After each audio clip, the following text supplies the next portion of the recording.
दोस्तों सब्सक्राइब कीजिए मेरे चैनल एजुलेंसर को और बेल आइकन को भी प्रेस कर लें ताकि नई आने वाली वीडियोस आपको सबसे पहले मौसूल हो सकें। Thank you so much.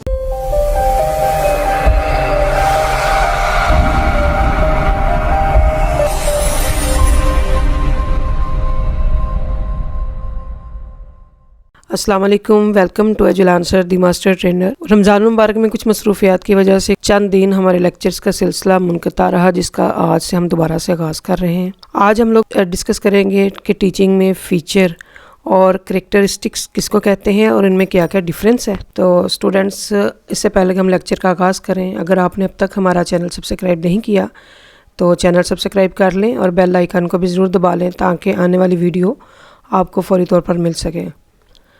तो चलते हैं अपने लेक्चर की तरफ।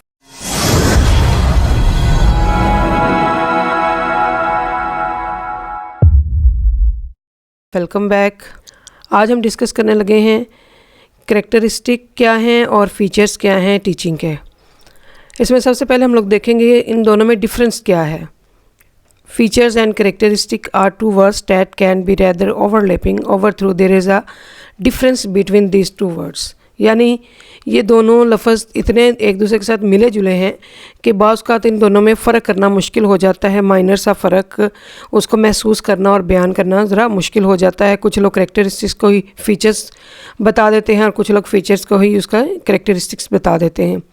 Features refers to an interesting और important part, quality, ability etcetera of something. यानी किसी भी चीज़ के बारे में जो उसकी दिलचस्पी होती है या उसका इम्पोर्टेंट पॉइंट होता है, उसकी क्वालिटी होती है, उसकी खसूसियत होती है, वो फ़ीचर है उसका। और characteristic refers to unique qualities that make something or someone different from other. और करैक्टरिस्टिक यानी उसकी वो खसूसियात, मुनफरिद खसूसियात जो उसको दूसरों से मुमताज़ और अलग करती हैं। इसकी हम मिसाल भी नेक्स्ट स्लाइड में देखते हैं क्या है। Example of feature, it is the face like nose, eyes and ears of any body which make him attractive and beautiful. यानी हर इंसान का जो फेशियल एक्सप्रेशन है वो हमारे पास फ़ीचर है। ये समझने की बात है। समझाने के लिए एग्जांपल मैंने कोट की कि हर इंसान का जो डिफरेंट चीज़ें हैं, उसका नोज़, आइज़, फेशियल एक्सप्रेशंस उसके लैदा से हैं और यही चीज़ उसको दूसरों से अट्रैक्टिव बनाती है और ब्यूटीफुल बनाती है। इसी तरह करैक्टरिस्टिक्स हैं। Characteristic is the quality of any body like honesty, hard working which make him unique and different. Characteristic एक ऐसी खसूसियत है, जो एक ऐसी खूबी है जो उसको दूसरों से यूनिक बनाती है और डिफरेंट बनाती है। It means feature internal value and characteristic is an external value. यानी आप इसको इस तरह से समझ लें कि एक लेसन के अंदर जो छुपी हुई खसूसियात होती हैं वो फीचर्स होते हैं, और ऐसी चीज़ें जो मेजर की जा सकती हों, ऑब्ज़र्व की जा सकती हों, वो उसके करैक्टरिस्टिक्स होते हैं।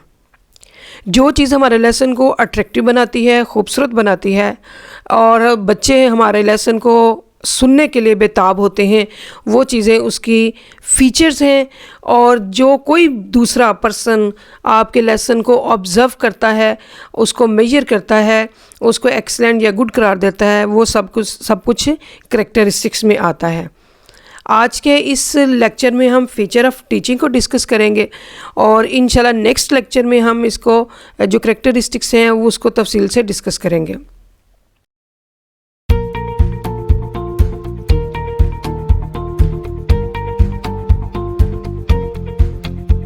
अब एक लेसन के अंदर क्या होना चाहिए? सिमुलेशन होनी चाहिए। Good teaching is simulating the students. यानी वो बच्चों में ये चीज़ें उभारता है कि आपको ये काम करना चाहिए। इसको मोटिवेशन भी दूसरे लफ्ज़ों में कहा जा सकता है। Motivation is an a fundamental principle of teaching. यानी स्टिमुलेट करता है, मोटिवेट करता है, उसको इस कदर मुतहर्रक कर देता है कि बच्चा वो काम करने की ख्वाहिश ज़ाहिर करता है कि मैं भी ऐसा काम करूँ। साइंस का लेक्चर है। बच्चे को नॉन लिविंग, लिविंग थिंग्स या दूसरी इलेक्ट्रॉनिक की चीज़ों के बारे में इस कदर वसी तरीके से और अच्छे तरीके से नॉलेज दिया जाए कि बच्चा खुद से एक्सपेरिमेंट करने की कोशिश करे।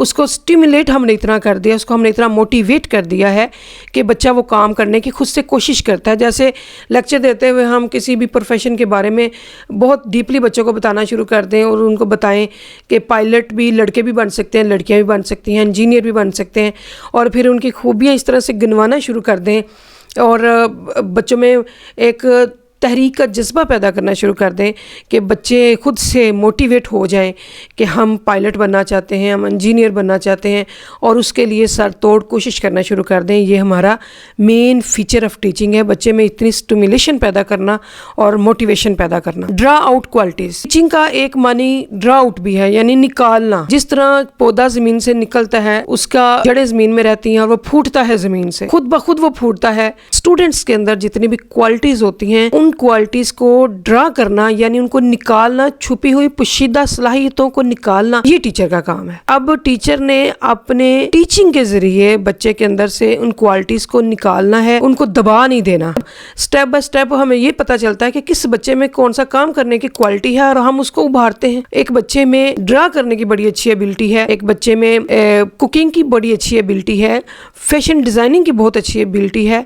तो हम बजाय इसके कि उसको कहें फोकस करें और इम्पोज करें कि नहीं नहीं तुम साइंस पढ़ो, तुम इंजीनियर बन सकती हो, तुम साइंस ही पढ़ो, आप उसको मोटिवेट कर सकते हैं कि भाई तुम्हारे अंदर ये खसूसियत है कि तुम ड्राइंग बहुत अच्छी कर लेती हो, तुम पेंट बहुत अच्छा कर लेते हो और तुम इस मैदान में भी अपना नाम कमा सकते हो। ज़रूरी नहीं कि दुनिया में सिर्फ 3-4 प्रोफेशंस हैं, इन प्रोफेशंस की भी बड़ी वैल्यू है अगर आप अपने आप को इसमें मनवाएं, यानी उसमें छुपी खसूसियात को बाहर निकालें। Active process, teaching is not a passive but active process, यानी ये एक पैसिव प्रोसेस नहीं है। पैसिव प्रोसेस से मुराद ये है कि टीचर आए और लेक्चर अपना डिलीवर करे और चला जाए, बिल्कुल भी नहीं, बल्कि ये एक ऐसा प्रोसेस है जिसमें स्टूडेंट और टीचर दोनों बहुत एक्टिवली पार्टिसिपेट करते हैं क्लासरूम में, डिस्कशन के दौरान, एक्टिविटीज़ के दौरान, और इसी तरह टीचर और स्टूडेंट्स का एक फ्रेंडली इन्वायरमेंट क्रिएट हो जाता है। इसके बाद है जी मैच्योर स्किल।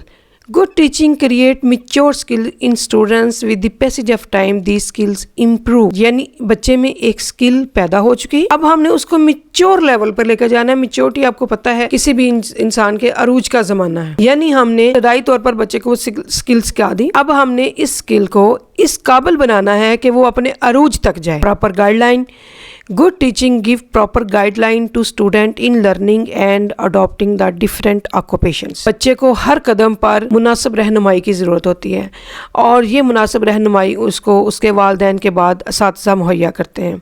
बाज़ औक़ात बच्चे अपने पेरेंट्स से भी ज़्यादा टीचर्स पर यकीन और एतमाद करते हैं और उनके दिए हुए मशवरे को ज़्यादा अहमियत देते हैं और उसके मुताबिक काम करते हैं। Well planned, good teaching is always well planned and well planned teaching gets good results. एक अच्छी टीचिंग हमेशा well plan होती है, उसको पता होता है कि मैंने किस कदम पर कौन से काम सर अंजाम देने हैं और प्लान से किया हुआ काम डेफिनेटली अच्छे रिजल्ट्स लेकर आता है। फीचर्स ऑफ टीचिंग में है जी adjustment. Good teaching has a quality of adjustment according to your environment. Teacher develop this ability in his students, यानी सबसे पहले एक टीचर में ये क्वालिटी होती है एडजस्टमेंट की अपने इन्वायरमेंट के मुताबिक।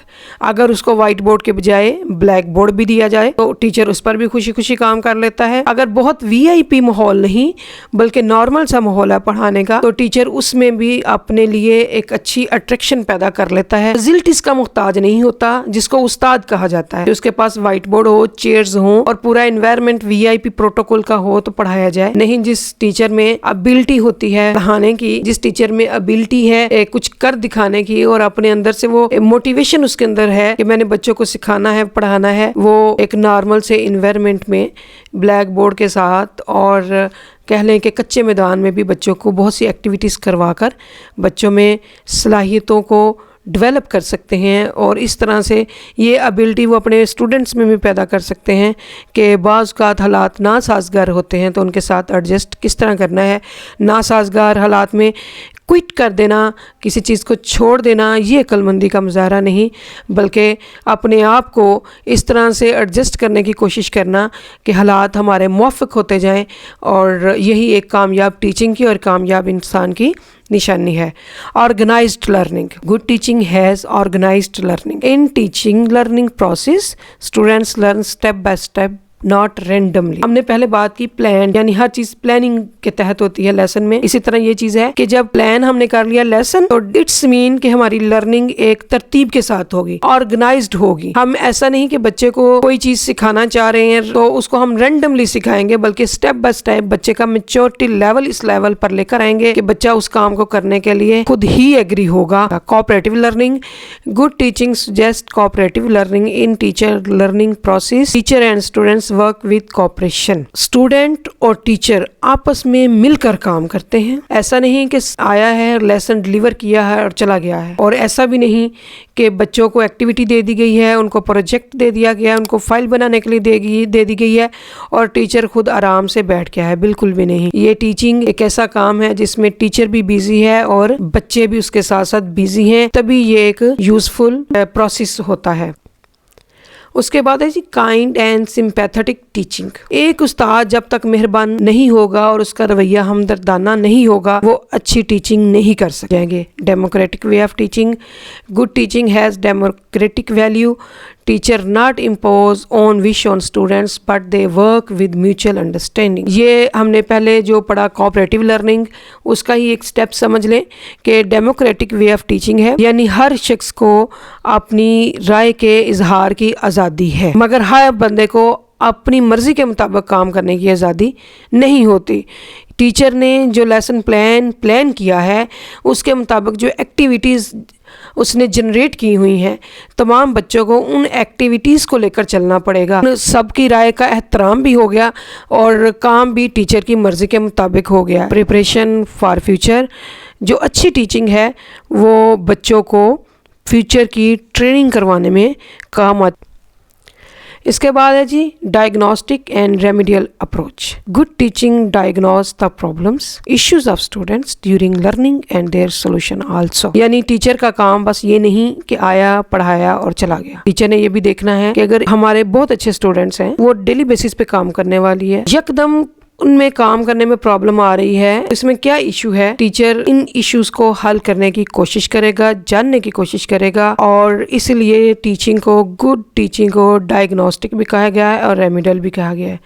Good teaching is correlative. In good teaching, teacher does not impose new knowledge suddenly, but he interlink the present knowledge with previous knowledge of students and announce the topic and start the discussion. या teacher यकदम जाकर class में फौरी तौर पर announce नहीं कर देता कि आज हम ये पढ़ेंगे, बिल्कुल नहीं। एक अच्छा टीचर, उसको पता है कि मैंने अपने बच्चों का माइंड सेट कैसे करना है, उसके लिए वो पहले उनको वार्म अप एक्टिविटीज करवाएगा, कुछ क्वेश्चन इस तरह के पूछेगा कि बच्चे ज़हनी तौर पर तैयार हो जाएं कि आज हम इससे मिलता जुलता कुछ पढ़ने वाले हैं, और फिर उसको अपने लेसन को अनाउंस करेगा और डिस्कस करेगा। Freedom, good teaching give freedom and liberty to students in their limitations. अच्छी टीचिंग जो होती है, अच्छा टीचर जो होता है, वो बच्चों को उनकी अपनी लिमिटेशंस के अंदर रहते हुए फ्रीडम देता है। तो ये था हमारा आज का लेक्चर आपको पसंद आया, उसको लाइक करें, शेयर करें और हमारे चैनल को सब्सक्राइब करें। नेक्स्ट लेक्चर तक के लिए अल्लाह हाफिज़।